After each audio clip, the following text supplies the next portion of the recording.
Well, good morning. Still recovering from the Yankees' elimination last night against the Astros, but I thought I would do a walk around of my Restomod 1966 Mustang.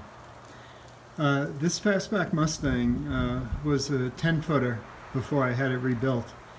It was a nice car, 289 with the T5 5-speed, and then I wanted to upgrade it a bit, and as you can imagine, as projects go, 5 years later and over 200K in investment, this is what we have. So we'll do outside, inside, and then a quick drive report. So almost everything on this car is custom now. It still looks like a 1966 Mustang, but I'll show you some of the design choices we made. So we put a shark mouth on it. You can see that the blinkers are eliminated. The hood scoop, we went through 3 different hood scoops, and this is a shaker, which I'll show you when we open the hood. Bumpers are nice and tucked. The doors are shaved. Back wheels are a little bit bigger. Nice tight rear bumper, LED taillights. Exhaust comes through the firewall, or the fairing, I guess. The other thing that's nice is the custom touch of our state of Colorado, like many others, the year of manufacture license plates. And we customized the paint job of the license plate to match the paint color of the car. Then we added this. So my wife would say, "Why do you need that?" And I say it has nothing to do with need, it has to do with want. We had a big design discussion on the interior. Originally I wanted black, and my builder said tan is a better way to go, so eventually I relented and we went with tan. Interior wise, we use autometer gauges, so we have voltmeter, fuel, miles per hour, RPM tach, water temp, and oil. 5-speed, it's a TKO 600. Sabas Customs is the shop. Originally it was in Denver, but now it's in Grand Junction, Colorado. Josh Buono was the builder, fantastic craftsman. The other thing I'll mention is, look at the dash. For those of you who are Mustang experts, you'll know that this dash as a single sweep is unusual, because usually 66 Mustang dashes had 2 raised padded areas. The other thing you'll notice is there are no vents on the hood. We took that out.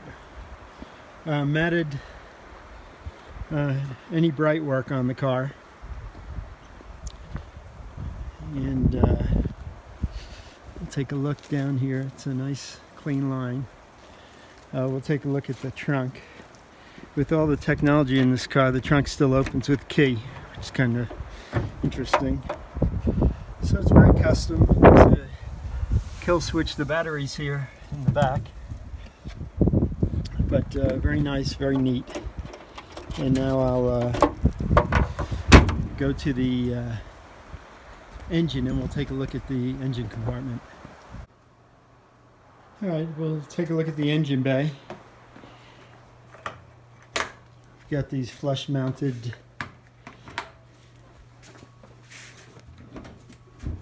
sometimes a little tricky to do with one hand.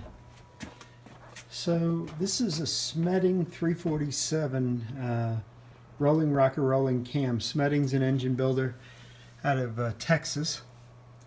You can see the fit and finish, hopefully you can see, is very neat. We had to reinforce the shock towers because of the power of the engine. You can see there's ceramic headers. There's the TKO 600. It's got a quick, what do they call it? Quick fill double pumper carb. There it is. Quick fuel. Wildwood brakes. It's got a hydraulic clutch. You have 2 electric fans with the radiator. You know, it's not that big though. When you look in the engine compartment, you know, it's just a small block in a typical 66 Mustang engine bay. You know, the hinges are nice, billet, you know, which just means expensive. MSD, you know, ignition. I've had people compliment the builder for the work he did on the radiator pipes. You know, you can see no clamps. It's very neat. You know, he painted the valve covers to match the car. On the hood scoop, you know, if you take the scoop off, there's a K&N filter below it, a rectangular filter. And as I said before, we went through 3 design decisions, and there's the hole in the hood. We had a cowl induction hood scoop. We had a bolt-on, more industrial look hood scoop, and then we went with this. You know, it's a shaker. It doesn't shake that much, and then 1 belt, because all we have is an alternator. There's no power steering. There's no air conditioning. There is a sound system that supports the iPhone, which is nice. And you saw that it has push to start, and it has electric e-brake, and then door poppers. The other design choice was no mirrors, and I may come back on that and put mirrors on just for visibility and safety. We had a big discussion about the windshield wipers. It kind of broke up the look in the line, although I never planned to drive this car in the rain. I do want it to be street legal, and I want to be able to register it, you know, if we ever move anywhere. And it's just the right thing to do. So again, there's the interior, nice leather.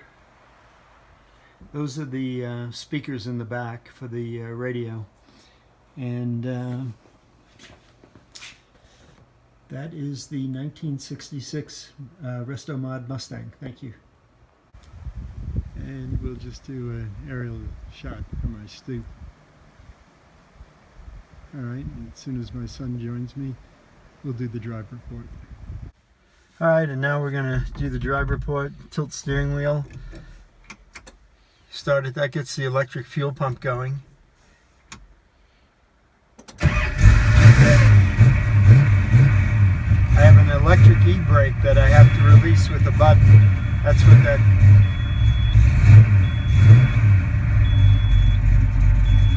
I always put the halo lights on for the blinkers. 894 miles since the build was finished. Here we go. So it's pretty loud and it's pretty stiff. It's got very low ground clearance, so sometimes coming out of the driveway it scrapes a little, not on this side. It's a stiff drive. MagnaFlow exhaust, TKO 600, 5-speed, 347 small block, and this all around, of course. I think it has 17-inch wheels. So sometimes the stiffness surprises me. I would say this is not a luxury ride. This is more like a race car ride. Getting ready for the first or second snow of the year in Colorado on Thursday.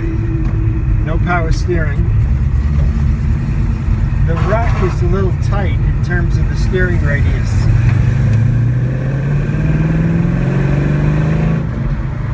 It's got a lot of pull, as you'd imagine, and it's pretty noisy.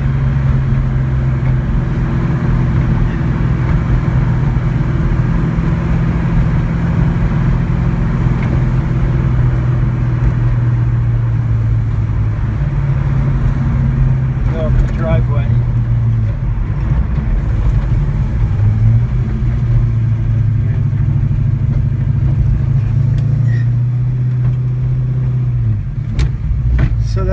quick drive report of the 1966 Mustang Restomod. You know, I guess the question I get asked a lot is, would I do it again?